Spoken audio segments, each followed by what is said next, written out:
The Scroll of Forgotten Wisdom. In the heart of a bustling metropolis tucked away between towering skyscrapers and the ceaseless hum of modern life, lay an antiquated bookstore. The faded sign above the door read, "Echoes of Time." The store was an enigma in a city that had long forgotten the significance of the past, a relic that seemed out of place among the neon lights and steel edifices. Inside, the scent of old paper and aged leather filled the air. The shelves were packed with books of every kind, some yellowed with age, others bound in strange materials, their titles written in languages long lost to common memory. Behind the counter sat an elderly man with a thick beard and twinkling eyes, as if he had seen all the mysteries the world had to offer. His name was Eamon, and he was the store's keeper, though he preferred the term guardian. One evening, just as Eamon was about to close up for the night, the door creaked open and a young woman entered. She was drenched from the rain, her clothes clinging to her as if she had walked through a storm. Her name was Leah, a history student at the nearby university. She had heard whispers about the store, a place where one could find the rarest of books, tomes that held secrets not taught in any classroom. "May I help you?" Eamon asked, his voice as soft as the pages of the books he guarded. "I'm looking for something," Leah replied, shaking the rain from her hair. "Something to help me understand the bigger picture." Eamon's eyes sparkled with interest. "The bigger picture, you say? Perhaps I have just the thing."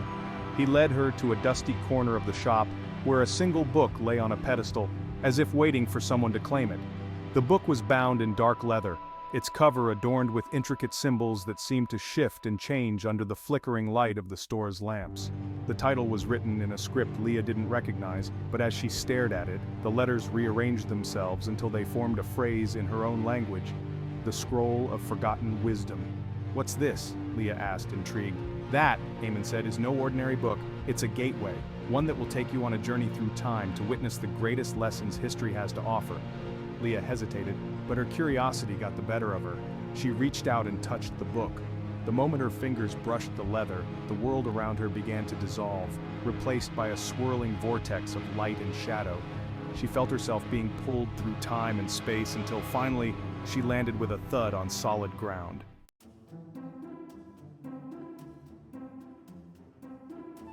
The Ruse and Fall of Empires. Leah found herself standing in the middle of a vast plain, the air filled with the scent of earth, and the distant rumble of approaching thunder. As she looked around, she realized she was no longer in her own time. The landscape was dotted with tents and banners bearing strange symbols. Armies marched in formation, their armor gleaming in the sunlight. A man stood beside her, dressed in a robe that marked him as a scholar. His face was lined with age, but his eyes were sharp and observant. "Welcome, traveler," he said. "You are about to witness one of the greatest empires in history." "Where am I?" Leah asked, still disoriented. "This is the plain of Gaugamela," the scholar replied. "The year is 331 BC. Today, Alexander the Great will clash with Darius III of Persia in a battle that will change the course of history." As the scholar spoke, Leah watched the events unfold before her eyes.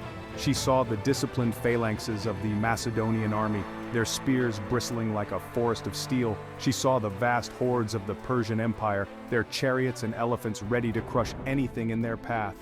The battle was fierce, the ground shaking with the clash of swords and the cries of men. But as she watched, Leah realized that this was more than just a battle, it was a lesson. She saw the brilliance of Alexander's strategy, the way he used the terrain and his smaller numbers to outmaneuver the Persian forces. She saw the importance of leadership, of how a single man with a vision could inspire his followers to achieve the impossible. And she saw the fragility of even the greatest empires, how they could be toppled by hubris and overconfidence. As the battle ended and Alexander emerged victorious, the scholar turned to Leah. "Do you see? History is not just a series of events, but a tapestry of lessons. The rise and fall of empires teach us about power, ambition, and the consequences of our actions." Before Leah could respond, the world around her began to shift again. The battlefield dissolved, replaced by the bustling streets of a city. The air was filled with the sound of voices and the clatter of chariots. She recognized the city immediately: Rome, the Eternal City.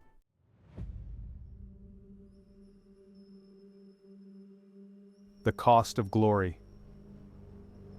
Leah found herself standing in the shadow of the Colosseum, the massive amphitheater that had once been the heart of Roman entertainment. The streets were filled with people, from senators in their togas to slaves carrying heavy loads. The city was alive with energy, but there was also a sense of unease in the air. A man approached her, dressed in the simple garb of a philosopher. "You are here to learn, yes?" he asked, his voice gentle but firm. Leah nodded. "What is the lesson this time?" The philosopher gestured to the Colosseum. "Rome is at the height of its power, but it is also a city on the brink of collapse. The glory of the empire has come at a great cost. The games you see in the arena, they are not just entertainment. They are a reflection of the violence and corruption that have seeped into the very fabric of Roman society." As they spoke, Leah watched as a procession of gladiators entered the Colosseum, their faces grim as they prepared for the bloody spectacle ahead. She saw the crowds cheering, their thirst for blood insatiable. But she also saw the darker side of Rome, the political intrigue, the greed, the decadence that had taken hold of the once great republic. Rome's greatest strength was its ability to adapt, to take the best of other cultures and make it their own, the philosopher continued. But in the pursuit of power, the Romans lost sight of their values. They became consumed by their own greatness, blind to the decay that was eating away at their foundations. Leah watched as the city around her began to crumble, the mighty empire falling under the weight of its own excesses. The streets that had once been filled with life were now deserted, the buildings reduced to ruins. "But there is hope," the philosopher said, his voice cutting through the desolation. "Even in the darkest times there are those who remember the lessons of the past. They strive to rebuild, to learn from the mistakes of their predecessors, and that is the true legacy of history, not the empires or the battles, but the wisdom that we carry forward."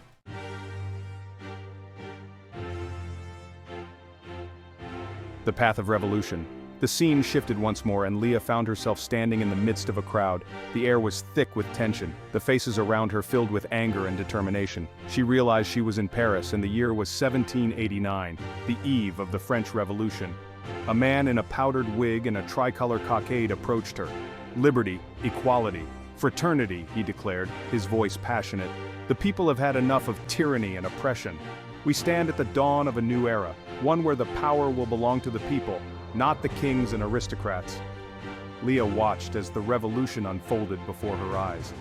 The storming of the Bastille, the march on Versailles, the rise of the radical Jacobins. She saw the fervor of the revolutionaries, their belief that they could create a better world, free from the chains of the past. But she also saw the chaos and bloodshed that followed. The streets of Paris ran red with the blood of those deemed enemies of the revolution. The ideals of liberty and equality were twisted into a justification for violence and terror. The man beside her spoke again, his voice tinged with sadness. The revolution was born out of a desire for justice, but in the end it became a cycle of vengeance. The lessons of history were ignored, and the result was a nation torn apart by its own ideals. Leah felt a sense of despair as she watched the guillotine rise and fall, the crowds cheering as heads rolled, but the man placed a hand on her shoulder, his expression grave but hopeful.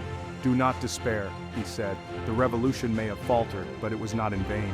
It planted the seeds of change, of the idea that people have the power to shape their own destiny. And that is a lesson that has echoed through time, inspiring others to fight for their rights and their freedom." As he spoke, the scene began to fade, replaced by the flickering light of a single candle. Leah found herself in a small, dimly lit room, surrounded by books and papers. The smell of ink and parchment filled the air, and she realized she was in a study, the heart of the Enlightenment.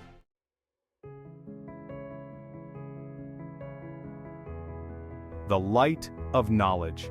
An elderly man sat at a desk, writing by the light of the candle. His face was familiar, one that Leah had seen in countless portraits. Voltaire, the sharp-witted philosopher of the Enlightenment. His eyes, though weary from years of intellectual labor, still sparkled with a fierce intelligence.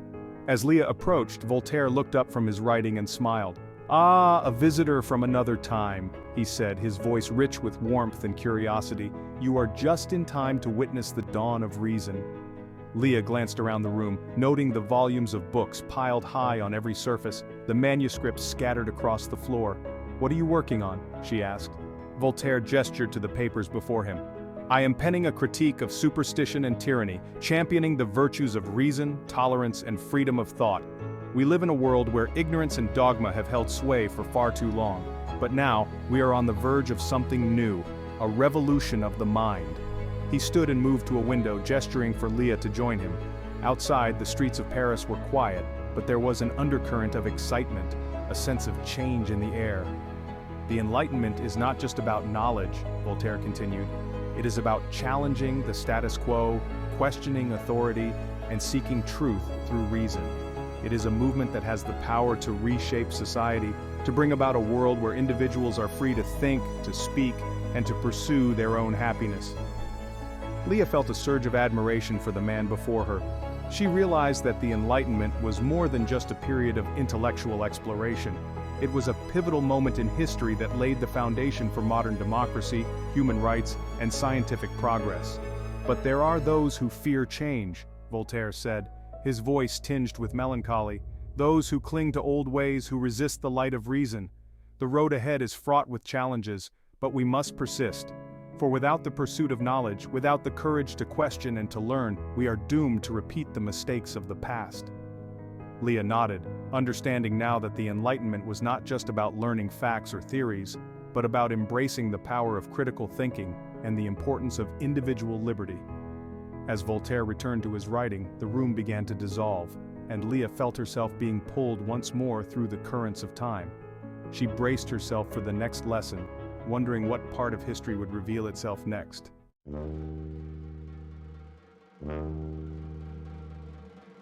The shadows of war. Leah landed on a cobblestone street, the sound of marching boots echoing in the distance. The air was thick with tension, the sky a dull gray, as if the world itself was holding its breath. She found herself in a small European village, the year unmistakably 1939, the beginning of World War II. The village was eerily quiet, the only movement coming from a group of children playing in the distance, their laughter strained, as if even they could sense the impending doom. A man in a worn military uniform approached Leah, his face lined with worry and fatigue. His name was Lieutenant Hans Bauer, a German officer disillusioned by the path his country had taken. "War is coming," he said, his voice heavy with sorrow, "and it will bring with it a darkness unlike any the world has ever seen." Leah listened as Hans spoke of the rise of totalitarianism, the spread of fascism across Europe, and the devastating consequences of unchecked power and hatred. He described how ordinary people were swept up in the tide of nationalism, how fear and propaganda were used to manipulate and control. "We were promised glory, a return to greatness," Hans continued, his eyes filled with regret. "But all we have found is ruin. We are destroying ourselves, and for what? Power? Revenge? There are no victors in this kind of war, only survivors." Leah watched as the horrors of World War II unfolded before her, the Blitzkrieg, the invasion of Poland, the fall of France. She saw the faces of those caught in the crossfire, the soldiers on the front lines, the civilians whose lives were torn apart by violence and loss. But amidst the devastation, Leah also witnessed moments of incredible bravery and resilience. She saw the courage of those who resisted tyranny, who risked everything to fight for freedom and justice. She saw the solidarity of nations coming together to stand against a common enemy, the sacrifices made in the name of a better future. "The lesson of this war," Hans said, his voice breaking, "is that we must never forget the cost of hatred and intolerance. We must remember the horrors we have witnessed, so that we never allow them to happen again." As the village around them crumbled under the weight of the advancing war, Leah felt a deep sense of sorrow, but also a glimmer of hope. She understood now that history was not just a series of events, but a collection of experiences and emotions, each one carrying a lesson that could guide future generations.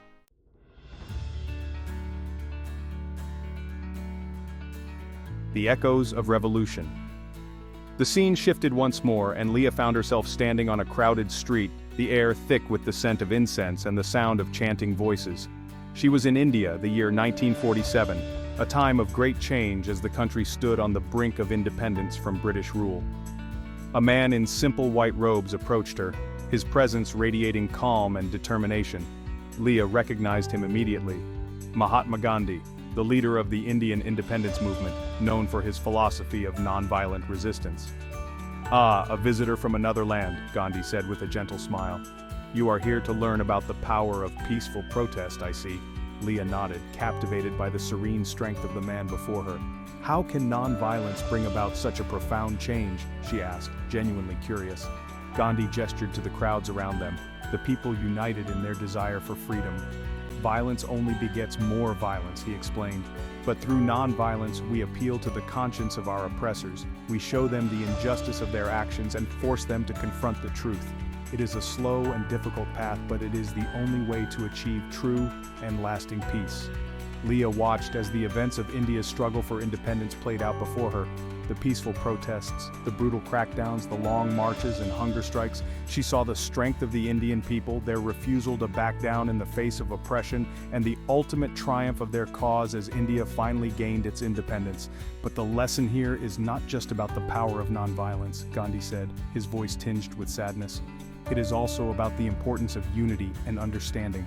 For even as we celebrate our freedom, we must be mindful of the divisions that still exist within our society. Independence is only the first step. True freedom comes from overcoming the barriers that separate us. As the scene around her began to fade, Leah felt a deep sense of respect for the man who had led a nation to freedom without raising a single weapon. She understood now that history was not just about battles and conquests, but also about the power of ideas, the strength of the human spirit, and the importance of compassion and empathy.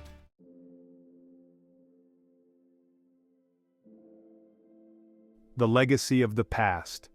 Leah found herself back in the bookstore, the weight of the experiences she had just witnessed heavy on her mind. The scroll of forgotten wisdom lay open on the counter before her, its pages blank once more, as if waiting for the next traveler to uncover its secrets. Eamon, the guardian of the store, stood beside her, his eyes filled with a knowing smile. "You have seen much," he said softly. "What have you learned?" Leah took a deep breath, trying to put her thoughts into words. "I've learned that history is more than just a collection of dates and events. It's a tapestry of human experience filled with lessons that are as relevant today as they were hundreds or even thousands of years ago." Eamon nodded. "And those lessons? That power can corrupt, that empires rise and fall, and that the pursuit of knowledge and the fight for justice are eternal struggles," Leah replied. "I've seen how the decisions of the past continue to shape our present, and how the mistakes of one generation can become the burdens of the next." Eamon placed a gentle hand on her shoulder. "And that is why it is so important to remember, to learn, and to pass on the wisdom of the past. For in doing so, we not only honor those who came before us, but we also equip ourselves to build a better future." Leah nodded, feeling a deep sense of responsibility. The lessons she had learned were not just for her. They were meant to be shared, to inspire others to think critically about the world around them, and to make choices that would lead to a brighter tomorrow. As she left the bookstore, Leah felt a renewed sense of purpose. She knew that the path ahead would not be easy, but she also knew that she was not alone. She carried with her the echoes of the past, the wisdom of those who had lived and learned before her. And with that knowledge, she was ready to face the challenges of the future.